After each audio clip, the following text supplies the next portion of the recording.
This is a video I've been wanting to do for a while. This is the Zackray video I once tried to translate. I thought it was really dope. I watched it. A lot of Zackray's content is just kind of him messing around in Elite Smash, and you know, but sometimes he has some really high effort videos where he's doing like a talk, and he was breaking down this interaction from the first Genesis that had, was it Genesis 7, where he got, you know, top 5 or top whatever placing he got. Okay, let's talk about this. So basically, what's the concept here? The name of this video is, it's like a secret technique. I'll teach you, it's like, do you know? I'll teach you a secret technique to read, you know, what your opponent is going to do next. And he's basically talking about, I'll let it play for a little bit.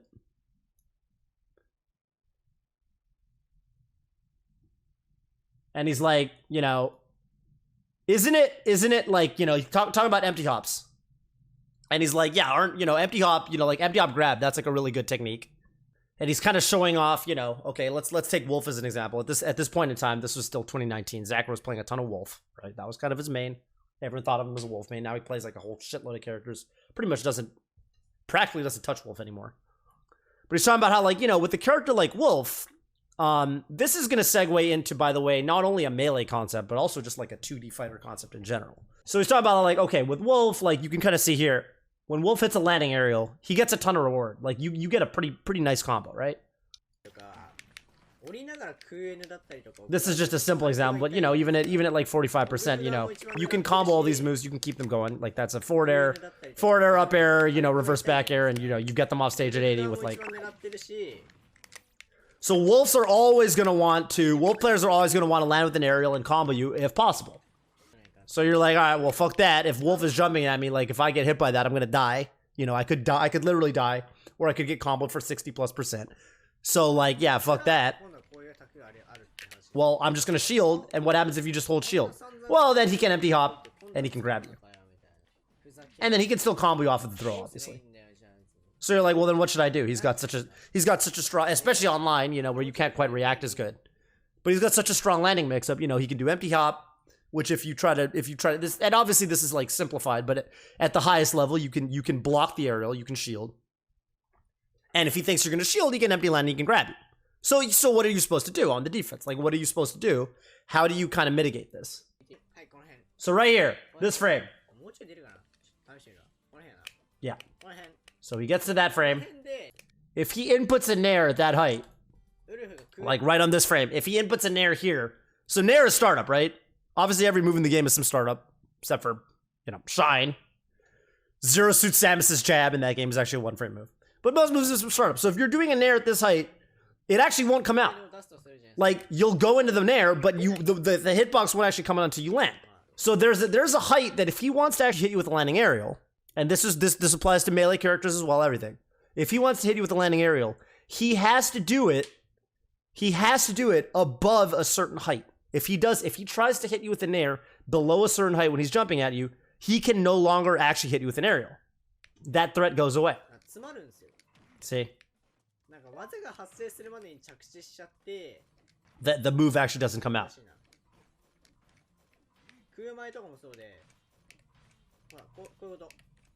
And you know, and he's saying that's exactly what you'd expect. And he's saying, okay, well, what does this have to do with, like, you know, defending against empty hop? Knee with Falcon is a phenomenal example. Knee with Falcon, stomp with Falcon, those are great examples. Those are great exampes because with those moves, you can even react to the startup to a certain degree. But yeah, for every move in the game, and you know, with knee, if Falcon's gonna jump at you with a knee, he needs to start that knee pretty high up in the air, otherwise it's not gonna come out. It's literally not gonna come out. So you need to know for, you know, the move that you're trying to kind of defend against, or the mix-up you're trying to defend against. It's like, what is the timing that the move has to come out with? So basically, what he's saying is, with Wolf, say you're fighting Wolf in this game, or, you know, Falcon and Melee, what he's basically saying here is, like, you know that if so Falcon's a great example in Melee. If Falcon's going to jump at you knee, you know roughly the height that he's actually going to do that move. Falcon's nair is even similar, right? Falcon's nair, usually he's going to do a rising nair with the first hit, and then he's going to try to fall with the second hit. So that's the timing that Wolf is going to do these moves with. That's, you know, and you can relate this to melee characters as well, obviously. So at this point in his jump, Wolf can no longer do a nair. And this is even more obvious with a character like Falcon. There's a point of Falcon's jump where you just kind of know, well, he can't knee me anymore. He can't stop me anymore. So if you're looking to react to empty hops, that's first of all in this video, that's the way you do it. You don't wait for him to land and then you try to react. You wait for him to reach this point in his jump and you try to identify. He's reached the point in his jump where you know, my opponent would have done the aerial by now, and yet he hasn't, which means he's going for an empty land. Not only can you use this, by the way, not only can you use this to defend against empty land grab and things like that, you can use this to kind of hedge against certain aerials versus others, right? Like, if you, Falcon is a great example, right? Like, you know that if he's going for a stomp or a knee, he has to do it above a certain height. He can still do an empty, he can still do like a late up air on your shield, for example, because up air comes out a lot faster than stomp or knee, but then you can get ready to, you know that a move like up air isn't going to be as plus on your shield as a move like landing knee. So you're going to know, like, you're going to be able to brace yourself to do a different kind of out of shield thing. So he's saying if I'm fighting against a Marth, the Marth player is a good player here. Doesn't have to be a Marth. But the Marth guy, Marth-kun, he's calling him Marth-kun. So if this is a really good Marth player, he's going to use the height you're at in the air to kind of determine how long he should keep shielding. Can he wave dash out preemptively? Can you buffer a roll here or something? Should you keep shielding? Should you literally do a shield grab or something to grab, like, you know, to challenge your move? So you're actually taking advantage of this. Oh, when's he gonna aerial? When's he gonna do the aerial? And then he's like, and then the Marth guy is like, oh shit, he's not doing an aerial at all. Well, I guess I'll match a shield grab or something, or I'll spot dodge, or I'll roll. And now he's gonna talk about an example where he used this in a real tournament set, like a real tournament set. So he's talking about when he fought Light at Genesis. Was it 6? I guess it was 6. So it's really obvious in that game. So Wolf is kind of tough because Wolf can get a mix up a little bit because Wolf gets pretty decent reward off of his throw, and he also gets pretty decent reward when he aerials you. But with Fox in this game, Fox doesn't get jack shit off of his throw, and he's about to demonstrate this. With Fox, you actually want to be mostly just nairing because weak nair will combo and up smash it like, you know, weak nair will combo and up smash it like the kill percent, right? So with Fox, he's not doing the short hop strong aerial the way Wolf usually is. Wolf usually wants a strong aerial. With Fox, you actually want a falling weak aerial like that, so you can go for the... And there's the weak nair. And up smash. And he's explaining, so like the main option Fox is always going to want to go for is that weak nair and up smash. And then he calls it like the secondary option, or like the less rewarding option would be empty land grab, right? And he's basically saying, this is where you're going to be doing, if you're a Fox player, this is where you're typically going to be throwing out the nair if you want a big return. You know, if you want to actually take the stock off of hitting your nair, you got to do the nair right about there. So for Zackray, he's like, all right, I'm fighting Light. I know he wants to kill me at 100% with a weak nair up smash. So if he's at this point in his full op and he hasn't naired already, I know he's going for an empty land. Even if I'm wrong, even if I let my shield down and I'm wrong, even if I let my shield down and I'm wrong, if he nairs, he's going to get a strong nair and it's not going to combo. So even if I'm wrong, I can go with this mix-up. This is the flowchart I'm going to use in this situation. I've kind of decided, I know that he's going to go mostly for weak nair up smash because at this percent, that's how he's going to get the kill. And I know that his secondary option is most likely going to be empty land grab. So I'm going to hedge by letting my shield down and doing an out of shield option if I see him fall below this height. And even if I'm wrong, even if he goes for nair, which beats my move, the RPS works out in my favor because he doesn't get his kill option. And for me, if I eat a strong nair every now and then, that's fine. It doesn't kill. I go nowhere.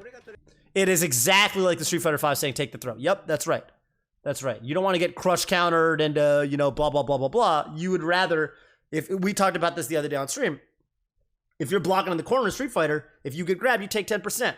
If you think they're going to grab you, so you mash out, but then they crush counter you and you take 70% of your life bar, which is so you would rather sit there, and more often than not, you don't want to take the throw half the time and risk taking the combo half the time. You want to take the throw most of the time, and only when you have a read on the situation or something like that do you do the big brain but very high risk option of actually trying to mash out. You know, it's the analogy in Melee. It's like that analogy in Melee of, you know, when you're recovering to the ledge versus recovering high. If you recover to the ledge with your up B and you get edge hog, you die at 0%. If you recover high at 0% and you get back aired, that's okay. You up B again. You get another shot. And he's saying, pretend here that the Martha's shielding. Pretend the Martha's shielding. So here's where if I was Wolf, I would, at this point, I would already be inputting an up smash out of shield. Because I've decided, like, you know, yeah, he can nair that, but the payoff just isn't there for him. And when you take into account the reward from me getting it right versus the risk of me getting it wrong, and taking into account his flowchart, I'm going to go for an up smash out of shield here. Because he might do the weak nair, and that would kill me. And he's saying, you know, if you think from the beginning, oh, he's going to go for an empty hop, and you do a really early up smash out of shield, then yeah, you're going to get weak naired, you're going to get up smashed, and you're going to get killed. So it's like, it's a big disaster. So he's saying you shouldn't read that as your default option. This is like people in Melee who, there are people in Melee who do really, really risky things as their kind of default option. And once you kind of get a read on that, he's basically saying, he's not only saying just react, he's saying a react, but he's also saying know when you can, because you can't react perfectly to everything. You can't actually react to the difference between Fox going for a low nair and an empty hop grab. But what he is saying is that if you do the math on what the payoff is versus if you go for an up smash out of shield, when those are the only two options he has less than his jump, then the RPS works out so much in your favor that over the course of a tournament set, you know, you're just going to get the payoff. You're going to get the payoff, which they won't. If he can react that fast, why doesn't he roll when he sees Fox? Well, he's saying that what he can do at that spot is because he knows Light is often going to go for the empty land grab there, he can get a big payoff going for up smash out of shield. And it's worth it considering the risk versus the reward. And it's really common in fighting games in general. Weighing your RPS flowchart in terms of where the risk lies versus where the reward lies, you know? Because I think this was a big part of why back in the day, like, you know, I think people used to have an like they could not touch Armada and Hungrybox and players like that because Armada and Hungrybox were so good at playing in this style where it felt like every time somebody has to take a risk, this is the classic for Armada. It always felt like every time there's ever an element of one person has to read the other in the Armada versus blank matchup, Armada would get all the reward. It always felt like if Armada's right, he's going to kill me. And if I'm right, I get to grab Armada and he's going to SD out of my up air anyway, or the up throw upper is not going to combo or something. Or if I'm right, he's going to, you know, take 30 damage. And if he's right, he's going to kill me. Like, that's how it always felt fighting a guy like Armada. HBox, I think, same way. I think there was a big element of that. I think people got a lot better at that over time. Because when I watched, like it used to be the case where it felt like people could not, they would never get meaningful conversions off of situations where either they were pressuring Hungrybox or Hungrybox was pressuring them. And when I watch people play Hungrybox now, I would say I think people are a lot better at not only not letting Hungrybox maximize his pressure sequences on them, where, for example, people used to have horrible defensive reactions in terms of, like, you know, they wouldn't account, they wouldn't be preemptively DIing his up throws, or even if they did, they would forget about the up air tech trap on platforms. You know, nowadays, one, it feels both like when Hungrybox has people in their shield, they're doing a better job, but also it feels like they're actually getting some reward out of getting Hungrybox in his shield. By the way, I think this concept that Zackray is talking about of like structuring, you know, the way you play RPS in a given mix-up, I think this is really pertinent in Melee and edge guarding. I think this comes into edge guarding in Melee like big time. Because like in Melee, a lot of the time, it's the same kind of thing. Like this video is talking about like Fox landing on you with the nair. Like he has to do his move by here if he wants to go for that. In edge guarding in Melee, there are a lot of situations where if somebody wants to do, kind of on both sides, honestly, like if somebody wants to do, you know, if you're recovering as, say, Fox or Falco against maybe like a Captain Falcon, okay, say I'm being edge guarded by a Falcon. Okay, so I'm recovering over here. I've been hit off stage. Falcon's standing here. He's going to run off stage with a knee. He's going to fly off stage and try to edge guard me. So I'm like, okay, cool. So what I'll do is I'm falling. I think what a lot of people do is they literally turn their brain off. They don't look at the opponent and they just decide I'm gonna double jump, I'm gonna up B or side B, and I'm gonna let it rock. And whatever happens, happens. What you should be doing, and this is how you get a good recovery, or become a player who has a good recovery, there is a distance away from the stage at which if Falcon flies off the stage with that short up knee, you can still react to it, fast fall lower than that, and then up B and recover from below. And you can even burn him with the up B on the way up, so you can turn it into an advantageous situation for you. You know, I think there's all kinds of situations where, especially in edge guarding and recovering in melee, but also pressure and shit like that, where people just people they leave a lot on the table because they're thinking like, man, you know, it's just a 50-50, right? I just gotta flip a coin here. And the reality is that you play a guy like Mango, and I talked about this a lot in the video I did analyzing Mango's Falco, where it was like, no, like, I had a really hard time edge guarding Mango because he is really, Mango was pushing the concept of react until the latest moment possible, until you have to make a decision and then make a calculated decision based on that.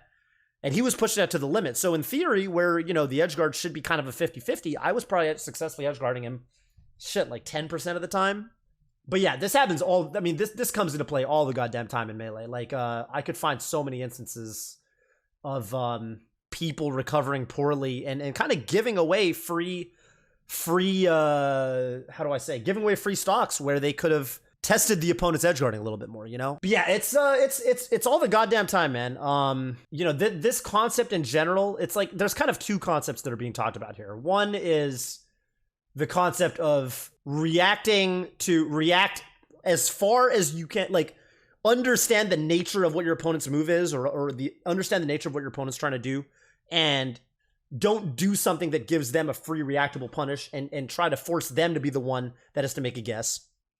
And then the other concept that I think Zackray is talking about this video would be the concept of just like, then from there, when you do need to make a guess, if you can find a way to structure the rock, paper, scissors you're playing to take away their best option and leave your, like, you know, all kinds of things, right? Martha, think about Martha in neutral. There's so many unranked Marths that I beat for free, but I'm just like, okay, in this spot, you might forward smash, so I'll just run around and I'll randomly shield. And I'm like, okay, if you do your random forward smash that I know you want to hit me with, and I shield it, I'm going to grab you and get 70%.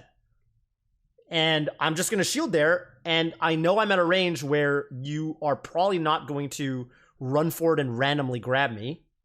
And if you do, you're at least incurring some level of risk. And all I'm basically doing against those players is I'm like, I just don't want to get randomly tippered. If I'm ever at a spot where I feel like there's any danger of me randomly being tippered, I'm going to throw up my shield. I just want to take that option away from them. Or that, so, you know, you just want to make them work, right? There's going to be so many people like that. I mean, yeah, this concept, like, Zackray in this video talks about it in the context of, like, pressure, you know, when someone's shielding, how do you do it? But I mean, it ties into so much. It ties into neutral, it ties into edge guarding, it ties into, if I thought about examples, I could probably find ways it ties into DI and combos and things like that, you know? TLDR, this is the Smash version of the concept of take the throw, okay? Smash version of the concept of take the throw in Street Fighter V. The TLDR is, you gotta structure your rock, paper, scissors flow chart in a given situation. If their rock beats your scissors and you lose 70% of your life, but if their scissors beats your paper, you only lose 10% of your life, then you don't want to be throwing, you know what I mean? Then you really don't want to get hit by their rock. So you're going to play differently. In Street Fighter 4, if you're blocking the corner and you're going to get blown up if you mash, and you're going to take 70% off a crush counter, but if they throw you, it's only 10%, 15%, then more of the, you don't want to get thrown half the time and get, and mash half the time. You want to structure your defense appropriately, because otherwise the math just doesn't work out in your favor. All right, I'm rating the BTS Smash channel, so I'm going to toss them the raid, and then I'm going to just get a quick drink, and I'm going to hop in commentary. And I will see you guys on the flip side. Thank you, everybody, for joining the stream, and I'll be back tomorrow afternoon with more dank content.